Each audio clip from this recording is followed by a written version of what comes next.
महाराजा पांडु की वन में ही मृत्यु हो जाने के उपरांत माता कुंती पांचों पांडु पुत्रों को लेकर हस्तिनापुर आ गई थी। रानी माद्री पति के साथ सती हो गई थी। हस्तिनापुर में पांडव बड़ों का स्नेह और मान पाते हुए रहने लगे।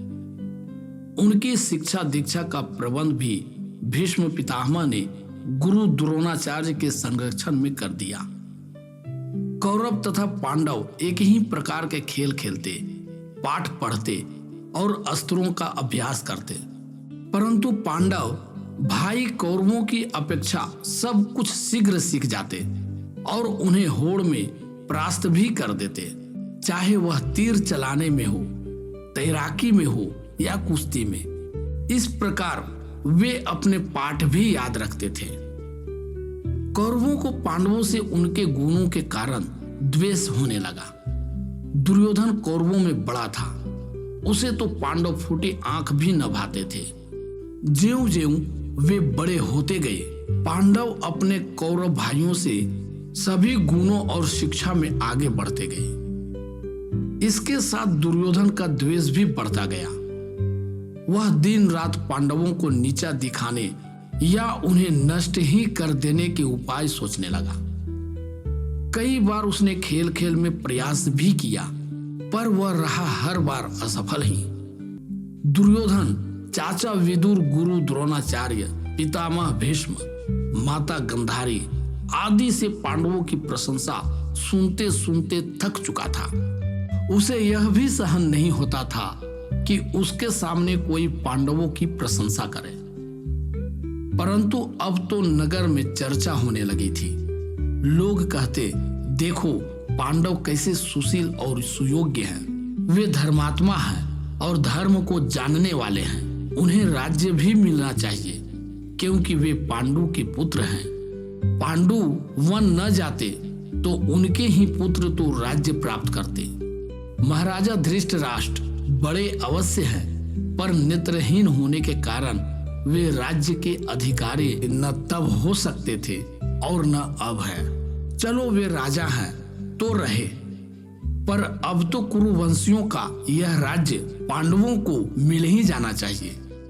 दुर्योधन ने देखा कि प्रजा पांडवों की ओर होती जा रही है, तो उसने दांत पीस लिए। मैं पांडवों को रहने ही न दूंगा, तब वे राज्य तो क्या, उसकी धूल भी न पा सकेंगे। उसने मन में अब पक्का निश्चय कर लिया। पिता धृतराष्ट्र का दुर्योधन पर स्नेह था, पर वह भाई के पुत्रों को भी वैसा ही प्यार करते थे जैसा अपने पुत्रों को। दुर्योधन प्रतिदिन उनके कान भरता ही रहता था, पर धृतराष्ट्र टाल दिया करते थे। अब की बार दुर्योधन बहुत कुछ सोच विचार कर पिता के पास गया। वह बोला, पिताश्री, अब तक तो आपकी कृपा और आपके प्रताप से जैसा रहा सब कुछ ठीक ही रहा, परंतु अब बात बिगड़ती जा रही है। पांडव दिन प्रतिदिन प्रभावशाली होते जा रहे हैं। प्रजा उनके गुण बखान करते नहीं थकती। नगर के प्रभावशाली लोग भी उनके प्रशंसक बन रहे हैं। पिताश्री, आप विचारिए तो इस सब से मेरे हृदय पर क्या बीतती है।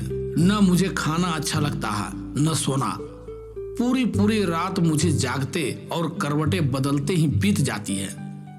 इससे तो अच्छा यही था आप मुझे छोटेपन में ही मार डालते, या मैं जन्म ही नहीं लेता।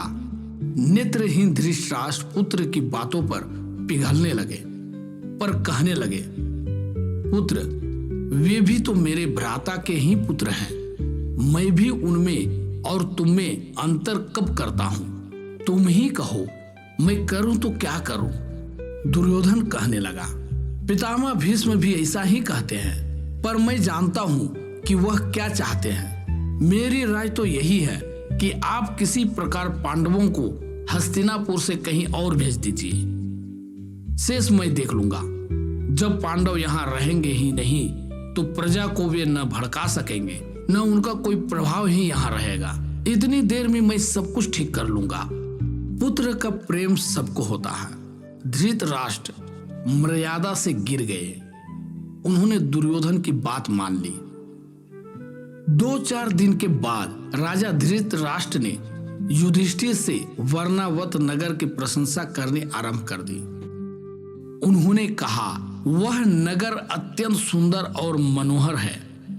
वहां के वासी गुणवान और धर्म में रुचि रखने वाले हैं और उस नगर का जलवायु भी अति उत्तम है। फिर कुछ दिन ठहरकर धृतराष्ट्र ने वही प्रसंग छेड़ा, बेटा, बहुत अच्छा होगा कि तुम कुछ दिनों के लिए वारणावत नगर घूम आओ।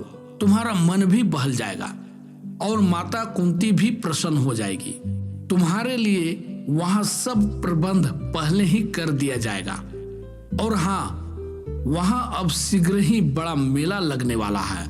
तुम इस समय उसका भी आनंद ले सकते हो। युधिष्ठिर समझ तो रहे थे कि यह दुर्योधन की कोई चाल है उन्हें हस्तिनापुर से हटाने की, पर उन्होंने अपने मन की बात प्रकट न होने दी। उल्टा और हर्ष प्रकट करने लगे वारणावत जाने की बात पर। दुर्योधन तो इस अवसर के टोह में था ही। उसने अपने विश्वस्त कुटिल मंत्री पुरोचन को बुलाया और कहा, पुरोचन, अब समय आ गया है कि तुम मेरी सेवा और स्वामी भक्ति का प्रमाण दे सको। तुम्हें जो धन चाहिए मिल जाएगा।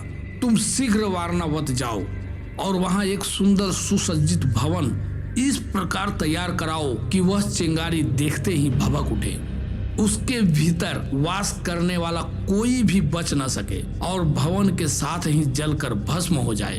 पुरोचन, देखो, पांडव वारणावत जा रहे हैं। वे उसी भवन में रहेंगे। कुटिल पुरोचन मुस्कुरा दिया। आप मुझ पर और मेरी चतुराई पर विश्वास रखें, उसने कहा और तीव्रगामी वाहन पर चढ़ा वारणावत चला गया। वारणावत में पुरोचन ने सुंदर स्थान चुनकर कुशल शिल्पियों से घास फूस, काष्ठ, राल, लाख और दूसरी ज्वलनशील वस्तुओं से एक विशाल भवन बनवाकर खड़ा कर दिया। उस भवन में एक ही द्वार रखा और उसमें सभी प्रकार की सुंदर वस्तुएं और सुविधाएं इकट्ठी कर दी, जिससे पांडव यही सोचे कि उनका कितना ध्यान रखा गया है। यही लाक्षागृह था। कुछ ही दिन में पांडव हस्तिनापुर से चलने को तैयार हुए। युधिष्ठिर ने भाइयों को अपनी शंका बताकर कहा, मन का भाव प्रकट न होने देना। अभी हम कौरवों के वश में हैं। वे हमें नष्ट कर सकते हैं। बस हमें सावधानी से रहना चाहिए। आगे की व्यवस्था हम सब स्वयं सोच लेंगे। पांडवों ने सबसे नम्रता पूर्वक वहां जाने की आज्ञा और आशीर्वाद प्राप्त किया। पूर्ववासियों को समझा बुझाकर अपने साथ न आने देकर वे वर्णावत की ओर प्रस्थान कर गए। इसी समय उन्हें महात्मा विदुर आकर मिले और संकेत की भाषा में बता गए कि जिस भवन में ठहरो, खबरदार रहना, वह ज्वलनशील है। निकल भागने के लिए भूमि में सुरंग या गुप्त मार्ग बनाकर रखना। वारणावत के लोगों ने पांडु पुत्रों का बड़े हर्ष और उल्लास के साथ स्वागत किया। वे कहने लगे, संत महात्माओं के साथ रहने से हमारा जीवन भी सफल हो जाएगा। वे कौरवों की बुराई करने लगे। पुरोचन उन्हें नवनिर्मित भवन की ओर ले गया। वह भवन की सुंदर रचना और सामान दिखाकर उन्हें बहलाने लगा। विदुर की बात ध्यान में रखकर युधिष्ठिर ने भवन को पैनी दृष्टि से देखा और इशारे से अर्जुन को बता दिया कि भवन काष्ठ, लाख, राल आदि का बना हुआ है। उसमें आग लगाकर ही पुरोचन उनको किसी दिन नष्ट कर देगा। पांडव सचेत हो गए। वे अस्त्र साथ लेकर सोते और रात्रि में ध्यान रखते। पुरोचन द्वार के पास की कोठरी में सदा निगरानी रखता। पांडवों को वारणावत में रहते हुए कुछ ही दिन हुए थे कि एक व्यक्ति उनसे आकर मिला। उसने कहा, धर्मराज युधिष्ठिर, आपसे चाचा विदुर ने चलते समय कुछ कहा था। मैं उन्हीं का भेजा हुआ शिल्पी हूँ और सुरंग बनाने में कुशल हूँ। आप आज्ञा दे कि आपका प्रिय काम करूं। युधिष्ठिर ने मन ही मन विदुर जी को प्रणाम किया। फिर उन्होंने चुपचाप भवन के मध्य से सुरंग बनवा ही ली, जो भूमि के भीतर ही भीतर दूर वन में जाकर खुलती थी। दुरात्मा पुरोचन को इसकी तनिक भी खबर नहीं हो पाई थी। पांडव भवन में रहते और पुरोचन की गतिविधियों पर भी दृष्टि रखते। धीरे धीरे वर्ष बीतने लगा। पुरोचन सोचने लगा कि अब किसी को संदेह नहीं होगा, अपना काम करें। एक दिन माता कुंती ने ब्राह्मणों को भोज दिया। खूब तैयारियां की गई। नगर भर के ब्राह्मण भोज में आए।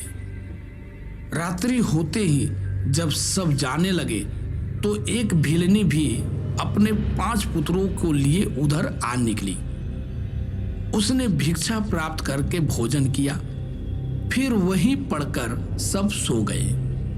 पुरोचन ने सोचा, आज अवसर है, सब थके हुए हैं और भोज भी तो हुआ है, आग आकस्मिक रूप से भी लग सकती है। बस आज करूंगा वह काम। उधर भीम भी ताक में थे।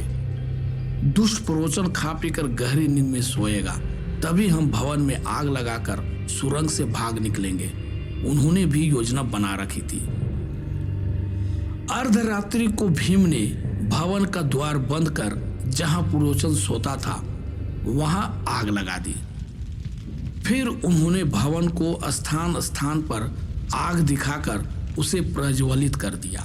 पांडव माता कुंती को लेकर सुरंग के मार्ग से बाहर निकल गए। वे शीघ्र ही गांव के निकट पहुंच गए और वहां से सुरक्षित स्थान की ओर भाग चले। कोई नहीं जान पाया कि वे बच निकले हैं। उधर जब नगर के लोगों ने भवन में आग देखी तो सब दौड़े चले आए, हाहाकार करने लगे और दुर्योधन तथा पुरोचन को कोसने लगे। उन्होंने धृतराष्ट्र को भी धिक्कारा। वे कहने लगे कि देखो, राज्य हड़पने के लिए अंधे राजा ने राज्य के अधिकारी महात्मा पांडवों को इस प्रकार अग्नि में नष्ट कर दिया है। दुर्योधन को भिलानी और उसके बेटों के शव मिलने से पूरा विश्वास हो गया था कि पांडव नष्ट हो चुके हैं, पर वहां तो बात कुछ और ही थी। धन्यवाद। अगर ये कहानी आपको अच्छी लगी तो वीडियो को लाइक करें, इस चैनल को सब्सक्राइब करें और अपने मित्रों को भी ये वीडियो शेयर करें। धन्यवाद।